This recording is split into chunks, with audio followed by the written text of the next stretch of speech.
Dr. Romer, you think it's okay? We go ahead and get started. I do. All right. Well, welcome everyone to the Kids Mom Pa Coordinators Meeting. Really glad you're here. I'll just go over the agenda real quick. Where Dr. Romer's going to welcome everyone and give an update on NOA and also the FC adjudication process. And then Eric's going to go over some updates regarding the protocol and consent changes. And I'll just finish out with some updates on the site closeout process for non-enrolling sites. So with that, Dr. Romer, I'll go ahead and hand it over to you. Okay. Well, thanks very much. Thanks everybody for continued engagement and work on the project and for coming to the meeting. And I know that with the endless wait from the NIH perspective for a notice of award, this has been trying for everybody. And I'm sure people are hearing from their grants administrators that time's going by. It's been 6 months now, and we really do need a notice of award, and they know that. And I was hoping to have something to say more definitively today. But what I can say is that we have completed all the tasks that were required of us. And as far as the grants management component, grants management office at NHLBI, we are ready for activation. They give us to understand that NIH-wide, there is a bit of a snail's pace effect going on with regard to release of actual dollars. And that is something that has resulted from all the back and forth in the current federal administration and is not something we can do anything about. So we are in the queue, I guess one could say, but certainly all of the administrative questions they had, all of the things they asked of us, we have done. And we have been given to understand that from the budgetary and scientific points of view from NHLBI, we are good to go for our notice of award. Of course, words don't carry as much weight as we wish they would, but I remain available to speak with any grants management officer or administrator officials that may be asking questions about this at our participant institutions. I'm very happy to do that. It's become a regular part of my week. I can't say I look forward to it, but I think that I can tell them that, there is a process of active engagement. We are completed all these things that have been asked of us, and that the NIH is in a bit of a disarray right now, but that's not study specific. And that has helped for the most part with all the discussions that I have had. So I remain available. I also could answer any questions about this since it's probably right at the front of everybody's list. Anything that I can try to further clarify about the notice of award. Okay. Um, we are also, since we're talking about current status of the grant, we're also talking about extending our efforts into a full project that's not just a pilot project, which is what we are doing now with NIH support between now and May of 2026. And more to follow on that. So there are active discussions going on with sources of funding, including federal foundation and drug company support, and continue to have some really great enthusiasm from all of those directions. And my hope is that that will result in a phase next Kids Mod Pause. So more to follow on that. And that's about all I have to say about the status of the study. We can move on to the next slide, please. So with regard to functional class adjudication, of course, everyone is aware this is so critical because it is our primary endpoint. that is the functional class at 12 months. So tracking the functional class at the time points through the study on the schedule of activities when it is called for, making sure that the checklist is complete in among the other visit components that are in the EDC these are really important things. It has come up that as we've had more and more dialogue with the functional class adjudicators, who are a great group of volunteers and really have put in a lot of time and effort to try to help to shape our process and participate in a timely fashion. They have come across situations where it doesn't look like the functional class checklist is complete. So we're trying to notify sites in a timely manner about that and use the query system to help us. Thank you, Will, and all the gracious partners there at the DCRI, at the DCC. And the other issue that's come up that I just raise as something to be aware of going forward is that when the functional class adjudicators are looking at the checklist and at the visit form, when they see things that appear to be disparate, that aren't explained, like the functional class hasn't changed, but it looks like from the visit form that there's concern on the part of the study team that the child's status may not be as healthy as what it was. Please be mindful that these adjudicators are looking at that and trying to figure out, would they make a different recommendation? When that comes to just an completely unanswerable question based on the data that is in the EDC, that generates a query back to the sites to ask for clarification.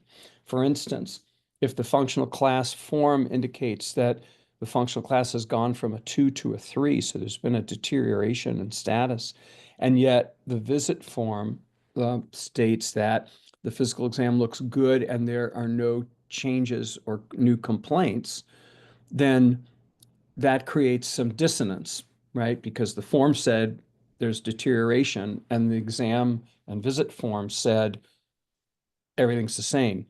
So just be mindful of these things and trying to be thoughtful about a consistent message in the forms. And I know people are probably responding to the data in front of them, and sometimes this is true and this is true, and that may be something we have to work out through a query system. But be aware that these are things that the functional class adjudicators are running into time to time, not always. For the most part, things go smoothly, but just trying to make everybody's contribution to the study as easy to accomplish as possible. And believe me, I don't like to send queries off back to you guys to ask you to relook at stuff or redo stuff or think about it again. I know how busy you are with many other things in your life, and Kids Mod PA is a small part of all of that.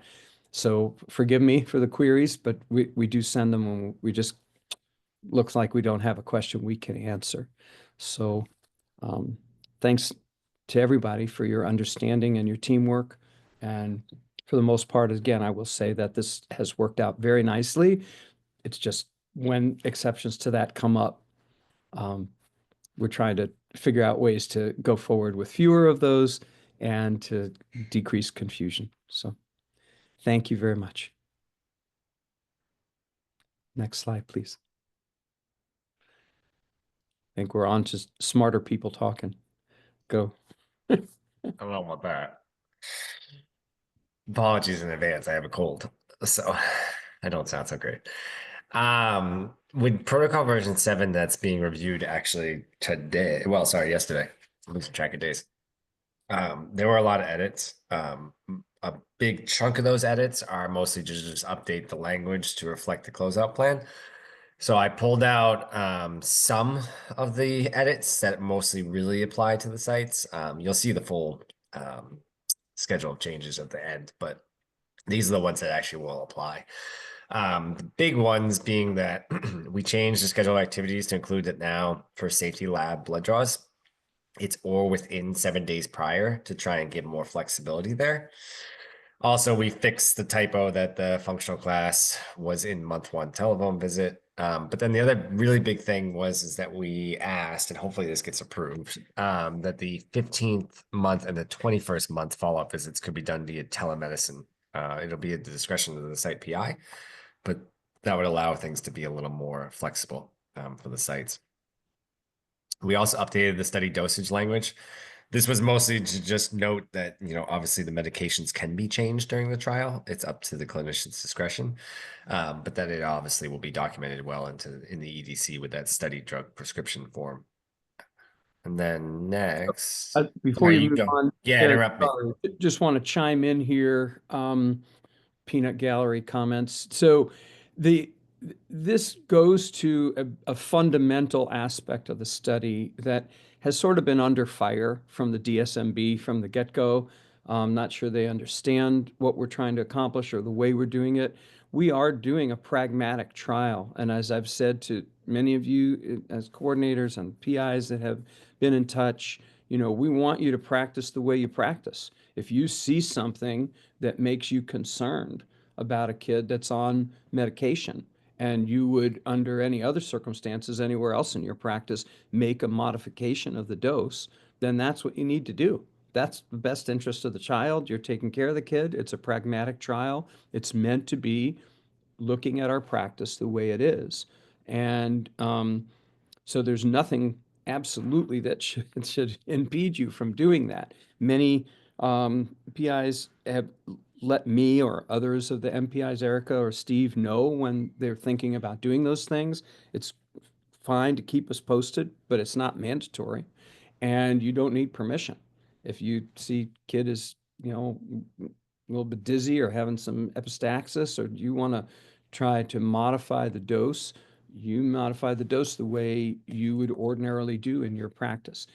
Only thing that's new here is that given the increased scrutiny from the DSMB, and I don't think it's an unreasonable thing to ask, it's just one more thing to remember, we're being asked to make sure we document why it is we're doing, why it is we're changing something.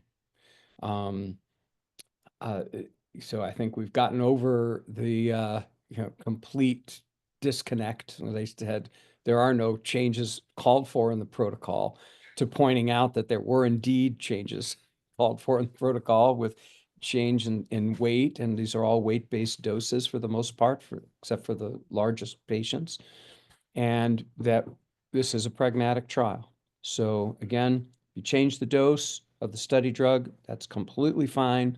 Please put it down that, add it to the EDC that this is a change that was made and why.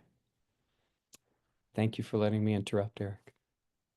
Yeah, gladly. Next. So just reminder, the instructions for dispersal of the tablets and water is in the package insert. A lot of safety language is updated, and Dr. Romer, interrupt me if you want to add any things to these. One of which being that the adverse event language was updated to include that changes in patient status that could be adverse events will not be exempted from consideration for scrutiny and reporting because they are considered to be clinical worsening events. And the other thing was reporting of SAEs. We updated the language to include that it's 7 days of the lead principal investigator sponsor becoming aware of the event, because we ran into some issues with the prior SAEs and that basically whether or not when that clock started. So that's the main update there. Anything for those, Dr. Over? And I will just throw in comment that these are all things that came up in discussion with our previous program officer and grants clinical trials specialist and the DSMB to some extent. Just really wanting to be careful. I think there's a real culture of scrutiny at the NIH, which is only getting more intense. And so that we were being asked about things that are very straightforward, and to sharpen them up and make them clearer, and, avoid, I think, supervisory personnel at the NIH getting the impression that we were trying to get away with something, which of course is not what we're trying to do. We're trying to take care of our patients. And so amounts to adding some of these kinds of things, which are really, I think, a bit reactionary in their nature, but where we have tried to tone them down, and make them practical and incorporate them where possible to keep peace in the family, so to speak.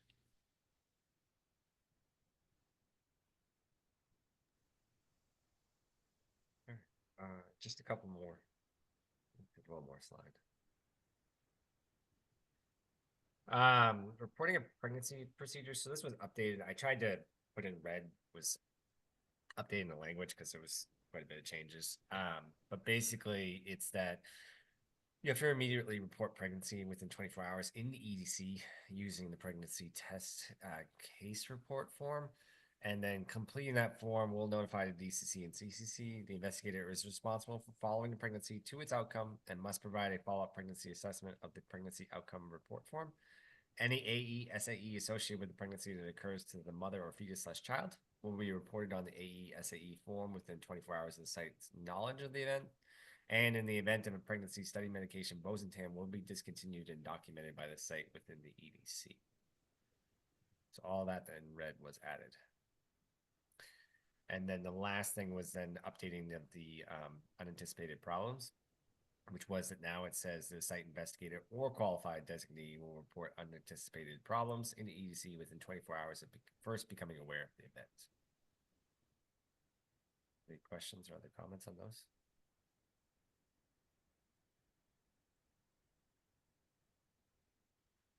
Okay.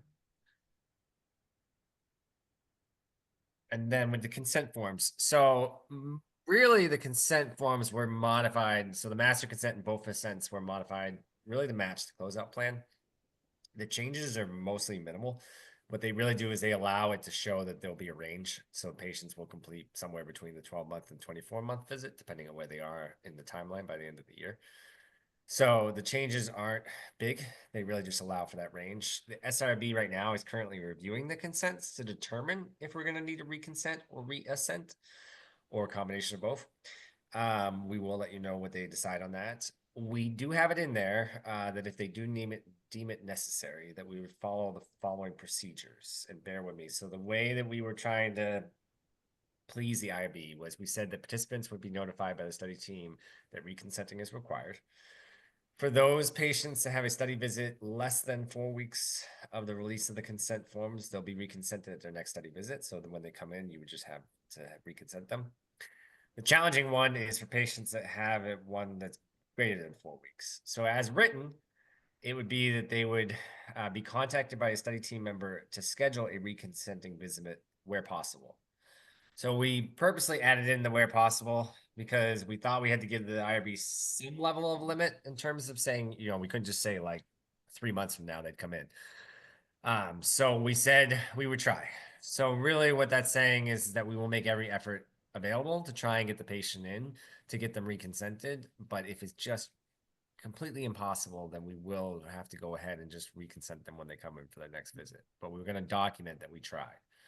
So we may have patients that come in and it's no problem, or we may have some that we have to document that we just cannot get them in until their next visit. But that way we will make the IRB happy that we tried that, because SRB doesn't generally give us a lot of guidance in terms of reconsenting. So we're just trying to make sure we have all our ducks in a row for this. Any questions? And I would say again here, do the best you can.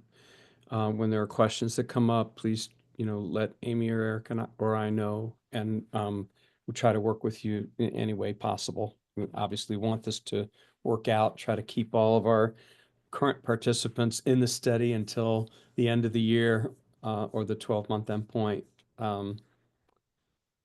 Really till the end of the year, which hopefully is through the end to the 12-month endpoint for everybody. And anything we can do to try to help you, work with you, message with you to keep that on track, we're willing to do. So let us know. Thank you. Just moving right along. I've been reaching out to the sites, the non-enrolling sites that we're getting ready to close out. And hopefully we'll have you closed out next month in June. I've already sent the note of that one form that I asked you to fill out and send back to me regarding starting closeout with the JHU SIRB. So I'll be following up with those who haven't sent it back to me. And then also we'll be reviewing things in the ETMF. You might get some emails from me and or Colleen about documents that might need to be updated. And also I'll be sending you instructions for sending back unused actigraphy devices and then just discarding your lab kits you didn't use, all lab kits actually. And then we'll just do the final closeout in the ETMF and the closeout letter be emailed to you. And so hopefully we'll have everything, it's going on track as we have in this, in our, there we go, in our timeline. So hopefully as we roll into June, we'll be getting everything closed out over there for you. And everybody else will remain with the follow-up visits, and I'll be meeting with you and talking to you routinely, keeping updated with your forms and data entries, everything all the way up until the end of December. And with that, I think I just have the last slide is just the next steps. Pretty much keep up the good work that you're doing. We really appreciate you staying on top of everything with your visit forms, with your data entry, with your answering queries. I know it's a lot of work and we really, really appreciate it. It's so more updates to come, and I think that's all that I have. Dr. Romer or Eric, did you happen to have anything else we can bring up? So just a couple of things to add to what Amy said, and thanks so much to Amy for all of your personal diplomacy and very hard work and helping everybody to be on track. And I think just to emphasize that, the value of what we have accomplished here to date, that, we've, I think, engendered a lot of cooperativity among the PPHNet sites that have participated in Kids Mod Pa. We've learned how to work together in ways that have not been available to the PPHNet before. We have really looked at a study, building a study, changing a study, sculpting it as we go in response to everybody's needs. I think these are great things that have been accomplished that will be really very valuable going forward in other studies that PPHNet will involve ourselves in. I also want to just emphasize that this whole interaction with the NIH has been extremely interesting. It's been like a, postgraduate course in unexpected group dynamics and regulatory agency behavior.